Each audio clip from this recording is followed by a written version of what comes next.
correctamente su destino, nos dejaron a nosotros. Entonces, muy bien. Entonces me dijeron, estos bancos, usted haga lo que quiera. Lo único que no puede pasar es que se ponga en peligro esta frágil democracia que todos estamos construyendo y que tanto nos costó en una cantidad de cosas. ¿Sí? Entonces, por eso soy muy contento. Y cuando veo el libro de Maggi, que es un libro valiente, que es un libro que hace un apelo final, que yo creo que este apelo final, déjenme leer un par de frases que tengo acá marcadas, son muy cortitas, que están en el juicio final, que es el último capítulo que lleva ese nombre, se titula así. Entonces, Carlos dice, la cultura establecida puede convertirse en lo contrario de la cultura viva. Cuando una cultura envejece, su índole puede descomponerse hasta transformarse en una caparazón sin vida, anquilosada. Y agrega más tarde, ya ir rematando un par de páginas más adelante. Los países que alcanzaron la modernidad venden talento, invención, sabiduría, o sea, conocimiento, lo que estábamos hablando. Punto y coma, pone Maggi. Y los subdesarrollados compran eso y venden frutos de su país. Yo, cuando leía este juicio final, después de haber leído el libro varias veces, pienso que estas frases y el apelo general y el trazo general, lo que llamamos el gesto, en términos del dibujo, el gesto del libro es muy claro, ¿no es cierto? El libro es un sacudón, que se podrá compartir parte o no, en fin, pero es un gran sacudón. O sea, un gran sacudón de un hombre vital, ¿no es cierto? Yo pienso que esto sí, este sacudón que nos está pidiendo él, y esas frases de él deben venir de la mano de otro, de una frase de otro Carlos, de otro gran Carlos. Me estoy refiriendo a una frase que en otra área del conocimiento Carlos Darwin, dijo Carlos Darwin, no son las especies más fuertes las que sobrevivirán, ni tampoco las más inteligentes, sino aquellas que puedan adaptarse mejor al cambio. En esa frase, en estas tres frases, las dos frases de él, y la frase que acompaño de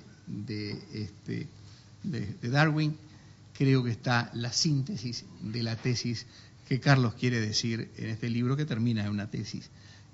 Ha sido para mí un privilegio estar presentando el libro con tan distinguidos compañeros, con esta audiencia tan respetuosa, y les agradezco mucho.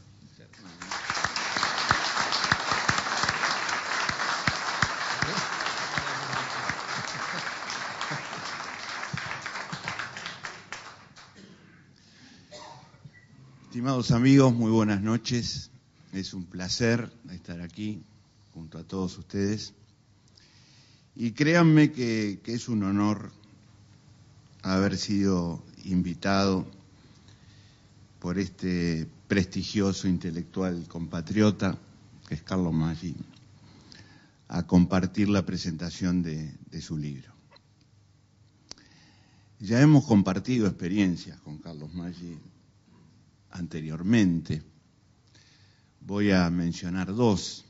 La primera se llamó INPAN, que en este mundo de siglas quería decir Infancia Patrimonio Nacional.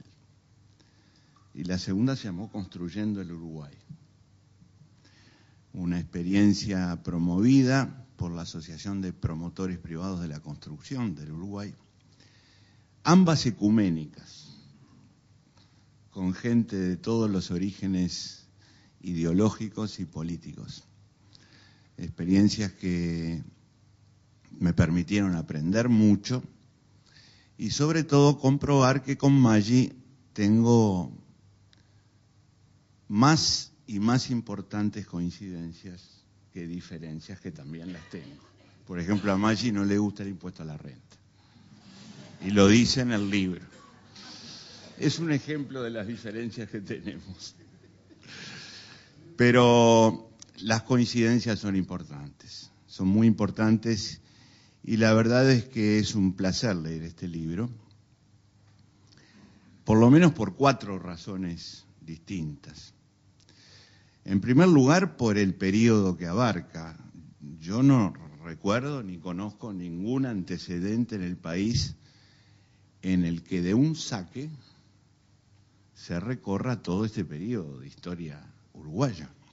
Por supuesto que muchos historiadores económicos del Uruguay han abarcado todo este periodo, pero en entregas sucesivas, en capítulos, en etapas, durante las cuales iban investigando y acumulando información.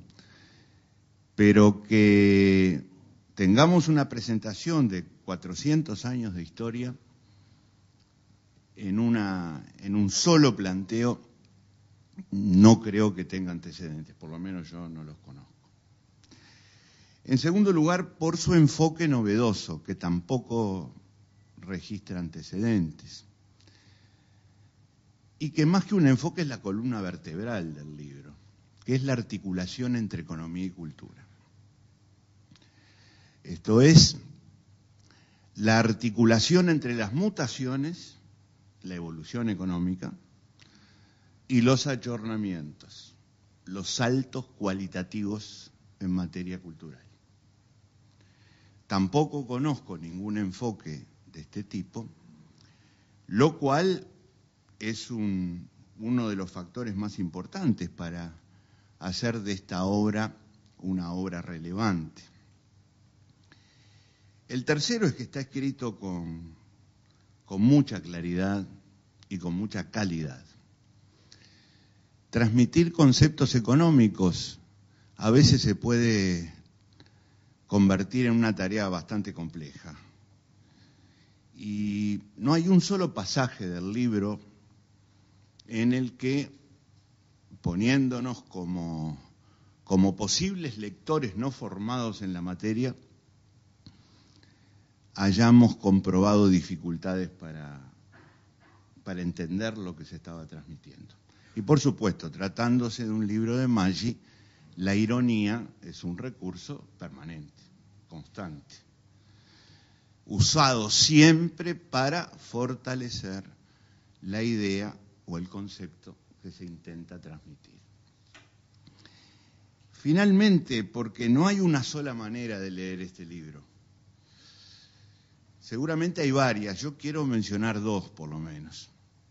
La primera manera, acumular información sobre la historia del Uruguay. Saber más acerca de la historia del Uruguay, la historia económica del Uruguay. La segunda manera, tratar de entender, de comprender la historia económica del Uruguay, en este caso, a partir de esa articulación entre economía y cultura, que es la que propone el autor.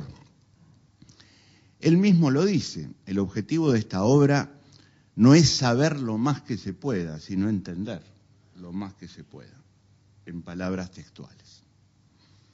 Y él propone este camino, el camino de entender a través de las relaciones que hubo entre las mutaciones económicas y los saltos cualitativos en materia cultural. No solo creo que, por supuesto, esta es la tarea más importante, o sea, comprender siempre es más importante que saber. Es un concepto que contiene al otro y al mismo tiempo lo complementa y lo profundiza, sino que me gustaría ordenar todos estos comentarios a partir de esta columna vertebral del libro, que es la novedad del libro. Es la gran propuesta en mi modesta opinión. Y aquí a mí me gustaría comenzar por hacer una diferencia que yo estoy seguro que Carlos va a entender, porque es un hombre de la cultura además. Ojo, cuando digo diferencia no me refiero a 2 conceptos de cultura en absoluto. Me refiero a 2 acentos, a 2 énfasis que se puede poner acerca de este tema. Primer énfasis posible. la formación del pensamiento económico como consecuencia del contexto cultural en el que nace ese pensamiento, y al mismo tiempo un pensamiento que va a impactar en la evolución de la economía, porque el pensamiento económico impacta sobre la evolución de la economía. ¿Por qué impacta? Bueno, porque quienes hacen la política económica se basan en un pensamiento producido en algún lugar e hijo de condiciones culturales. Ese es un primer acento que se puede poner. Pero hay un segundo acento, repito, no estoy hablando de conceptos diferentes sino complementarios, estoy hablando de énfasis distintos. En la cultura como un bien colectivo, la cultura como constructora de cercanías entre los seres humanos, la cultura como condición de vida y como factor de dignidad en la condición de vida. Para esto nos puede resultar muy útil el enfoque que nos propone la UNESCO en esta materia. Cuando nos dice, el desarrollo humano apunta al individuo, como es lógico, pero los individuos no son átomos aislados entre sí. Los individuos trabajan juntos, producen juntos, compiten juntos, cooperan juntos e interactúan. Y lo que une a unos con otros es la cultura. Esa cultura, que es el ámbito donde esos seres humanos se reconocen, y pensemos en una sociedad, pensemos en la nuestra, crecen juntos, se cultivan juntos y desarrollan juntos la autoestima colectiva y una identidad en la que la solidaridad, el altruismo, el respeto, la tolerancia, se convierten en los factores fundamentales de la cultura como trayectoria de desarrollo. En estas circunstancias y con este acento, con este énfasis, la cultura es un factor de cohesión social.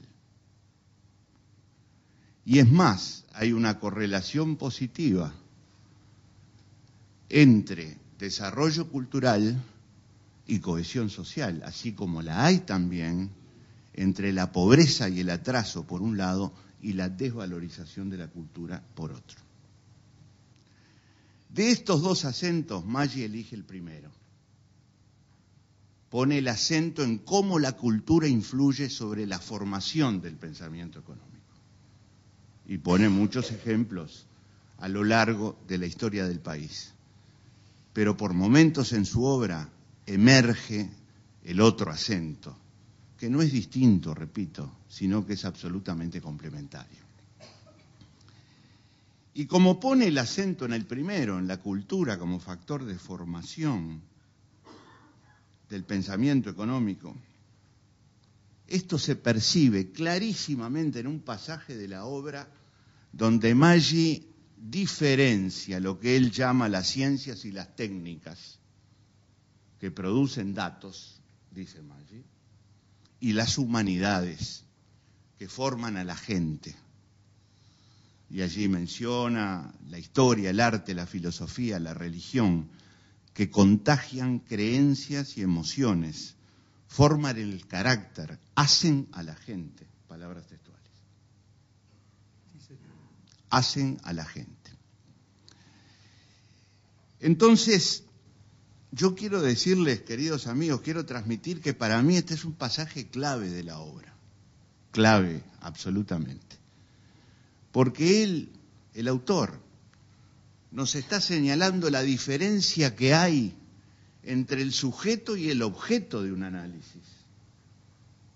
Por un lado, en lo que él llama las ciencias y las técnicas, y por otro lado, en las disciplinas sociales. La diferencia es crucial. En el primer caso, el sujeto del análisis es distinto al objeto y el objeto es exterior al sujeto. El químico aísla un experimento para observarlo y sacar sus conclusiones. El físico igual. Pero en disciplinas sociales esto no es posible, porque quien está haciendo el análisis es parte del objeto que estudia y no puede evitar la influencia del mismo en su pensamiento. Y de ahí que en el contexto en el que produce su pensamiento, los factores culturales están presentes e influyen en la elaboración, el desarrollo y las conclusiones de este análisis. Yo quiero, si Maggi me lo permite, usar aquí la palabra ideología, que en el libro aparece como muy vinculada siempre a lo dogmático, a los determinismos. Pero en realidad ideología hay siempre, incluso cuando hay apertura de pensamiento y disposición a cambiar, porque ideología es un conjunto organizado y sistemático de ideas. El problema de la ideología es cuando está sola, cuando solo hay ideología, y cuando hay, por ejemplo, ignorancia de la realidad.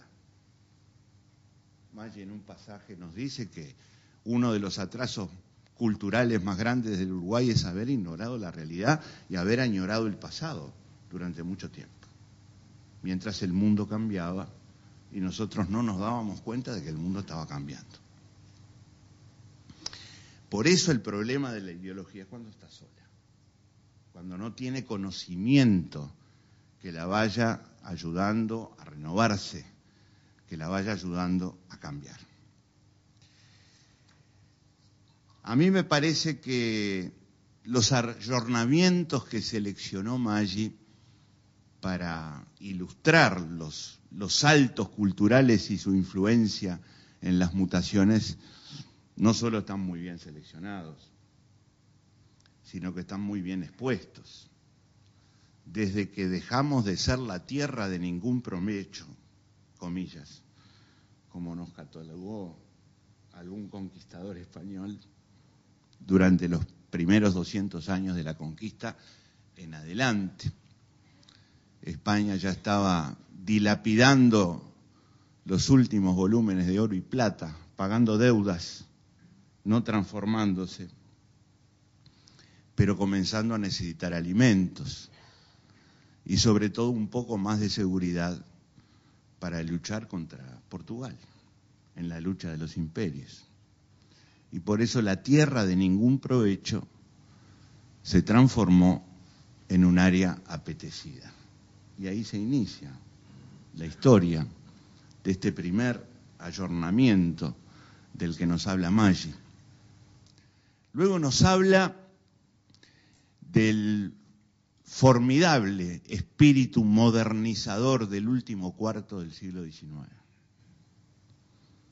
Con el alambramiento de los campos, la introducción del ovino, el más asombroso proceso de transformación genética que recuerde la ganadería del mundo, no solo la de América o la de los territorios cercanos, porque en 30 años Uruguay transformó toda su ganadería. En 1928 se hace un censo ganadero y no hay animales criollos registrados en ese censo.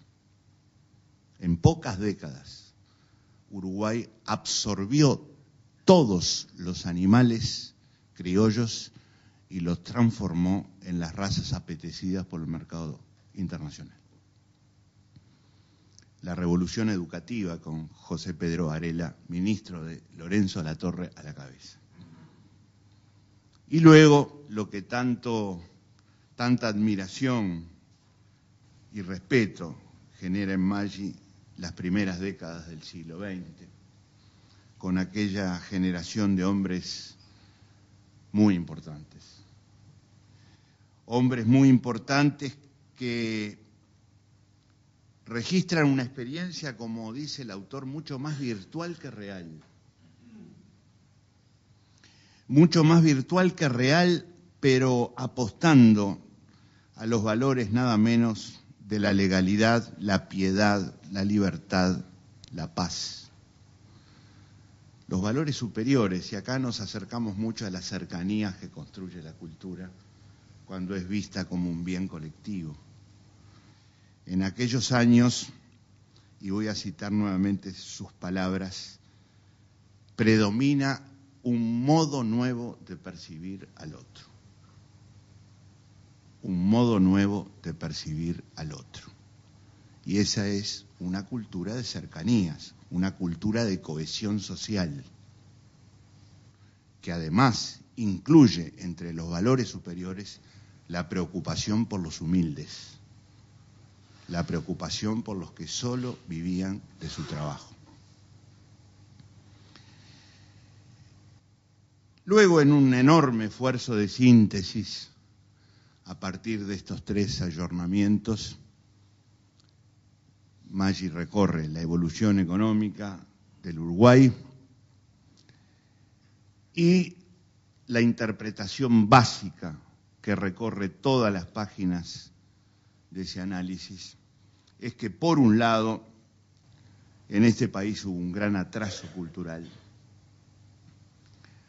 para utilizar también sus palabras, atraso cultural que, como ya lo adelanté, significaba negarse a reconocer una realidad mientras se añoraba los años dorados de las primeras décadas del siglo XX. Una realidad muy dinámica, muy cambiante, que precisamente dejó al país por el camino. Mientras el país se encerraba en la nostalgia, según este planteo, que es una interpretación de la historia del Uruguay, el mundo cambiaba y Uruguay se sumía en el atraso. Y eso, a su vez, en términos económicos, ya lo dijo muy claramente Ricardo, en términos económicos significó estancamiento.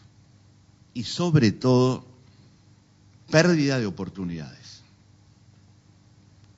Porque el mundo ofrecía oportunidades que el país no aprovechó. No es que hayamos estado condenados al estancamiento. Hicimos lo nuestro para estar en eso. O no hicimos lo nuestro para estar en eso. Más bien. Como decía Ricardo, de más está decir que comparto todo su análisis. El libro termina con un juicio final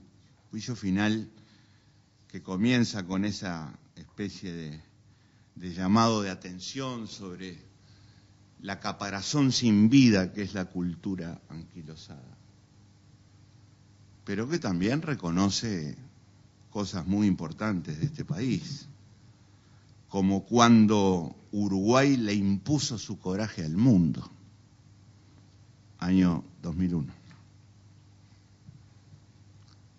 Ricardo recordaba cuando Uruguay le impuso su coraje al mundo al salir de la dictadura. Yo quiero recordar ahora cuando Uruguay le impuso su coraje al mundo en la crisis de la deuda. Sobre todo la crisis regional de la deuda, la nuestra, la que teníamos acá adentro y cerquita, a pocos kilómetros de distancia. Y remando contra la corriente, Uruguay le impuso su coraje al mundo, a instituciones poderosas, a personajes poderosos. Y salió adelante. Maggi lo destaca también, por supuesto, las transformaciones agropecuarias de los últimos años, destaca el proceso de desarrollo forestal, las operaciones de ojos, el plan Ceibal, la lucha contra el tabaco, por supuesto. que lo contó como un defensor periodístico muy fuerte y muy constante durante mucho tiempo, y lo va a seguir contando, obviamente, porque eso no ha terminado aún, recién está comenzando. Y por supuesto, también comparto lo de Ricardo en cuanto a que hay que mirar con optimismo el futuro del país. Se están abriendo y desarrollando potencialidades y oportunidades. Y voy a citar, por suerte no son las mismas que citó Ricardo, una frase del juicio final. Lo nuestro es mirarnos en el 900, dice Carlos. Ya terminando, es la penúltima frase del libro. Pero no para repetirlo, sino para sentirlo y poder hacer lo que ellos hicieron. Inventar y convivir con alegría. Tuvieron temple. Ojalá nosotros, en esta parte de la historia que nos ha tocado vivir, tengamos el temple que muchos compatriotas tuvieron en su momento. Y sepamos inventar y convivir con alegría.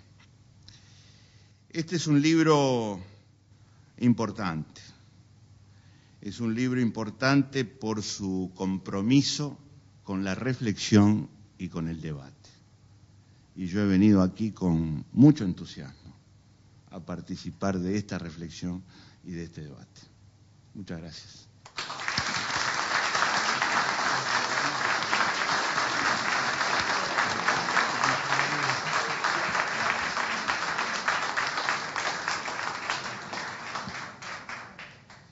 Yo recién estoy en condiciones de escribir este libro ahora. Y cuánto mejor hubiera salido si hubiera consultado y oído antes a los que escuché. La verdad es que no es casualidad que yo hice todo lo posible para que ellos estuvieran en esta mesa. A los dos los admiro mucho por una condición, que no es un aprecio abstracto, sino que es un descubrimiento real que me importa mucho. Los dos dieron y dan batallas calladas, que son las más admirables. A Pascal le tocó una fea para bailar con ella. Agarró el país para atender sus finanzas cuando los tres bancos principales del país estaban fundidos.